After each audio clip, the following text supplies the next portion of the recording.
રાજકોટ ખાતે ભારતીય જનતા પાર્ટી મહિલા મોરચા દ્વારા વર્ષ 2026-27ના કેન્દ્રીય અને રાજ્ય અંદાજપત્ર પર એક વિશેષ પરિસંવાદનું આયોજન કરવામાં આવ્યું હતું। આ કાર્યક્રમમાં મુખ્ય વક્તા તરીકે ઉપસ્થિત ધારાસભ્ય રીવાબા જાડેજાએ અંદાજપત્રમાં મહિલાઓના સર્વાંગી ઉત્કર્ષ માટે ફાળવવામાં આવેલી વિવિધ યોજનાઓની વિગતવાર માહિતી આપી હતી। આ અવસરે શહેરના વિવિધ ક્ષેત્રની મહિલા અગ્રણીઓ અને કાર્યકરો મોટી સંખ્યામાં ઉપસ્થિત રહ્યા હતા, જેમણે સરકારના આર્થિક વિઝનને આવકાર્યું હતું। આ સંવાદનો મુખ્ય ઉદ્દેશ્ય બહેનોના વ્યવસાયો અને લઘુ ઉદ્યોગોને આર્થિક રીતે સશક્ત બનાવવા માટેના માર્ગો પ્રશસ્ત કરવાનો રહ્યો હતો।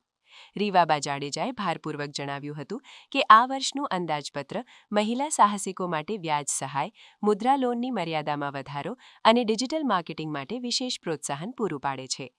મહિલાલક્ષી કલ્યાણકારી યોજનાઓ છેવાડાની નારી સુધી પહોંચે અને તેઓ આર્થિક રીતે આત્મનિર્ભર બને તે માટે આ પ્રકારના માર્ગદર્શન કાર્યક્રમો નિર્ણાયક ભૂમિકા ભજવશે તેવી વિગતો આ ચર્ચા દરમિયાન રજૂ કરવામાં આવી હતી।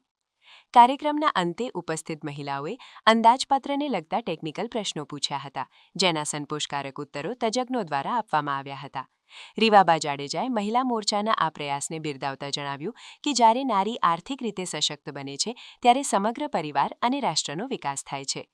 આગામી સમયમાં આ યોજનાઓના લાભાર્થીઓની નોંધણી માટે વિશેષ શિબિરોનું આયોજન કરવાની અને બજેટની જોગવાઈઓનો મહત્તમ લાભ લેવા માટે જાગૃતિ અભિયાન ચલાવવાની પણ જાહેરાત કરવામાં આવી હતી। ખૂબ સરસ સંખ્યામાં માતૃશક્તિ ઉપસ્થિત રહી ત્યારે બજેટનો સંવાદ કરી અને બજેટમાં માતૃશક્તિ માટે શિક્ષણ ક્ષેત્રે, આરોગ્ય ક્ષેત્રે, MSME સ્મોલ સ્કેલ ઇન્ડસ્ટ્રીઝમાં બહેનોનું યોગદાન કેવી રીતના વધે, કોઈ પણ નાના ઉદ્યોગો સાથે બહેનો સંકળાયેલા હોય તો એમને આવનારા સમયમાં આ દેશના વિકાસમાં કેવી રીતના સહભાગિતા આપી શકાય એ માટેની વિસ્તૃત વિચાર અને સંવાદના કાર્યક્રમથી વાત મૂકવામાં આવી। આપણા આદરણીય પ્રધાનમંત્રી શ્રી નરેન્દ્રભાઈ મોદી સાહેબને અને NDAની સરકારને ગુજરાત સરકારના માધ્યમથી અને આ મંચના માધ્યમથી ખૂબ હૃદયપૂર્વકના અભિનંદન આપું છું।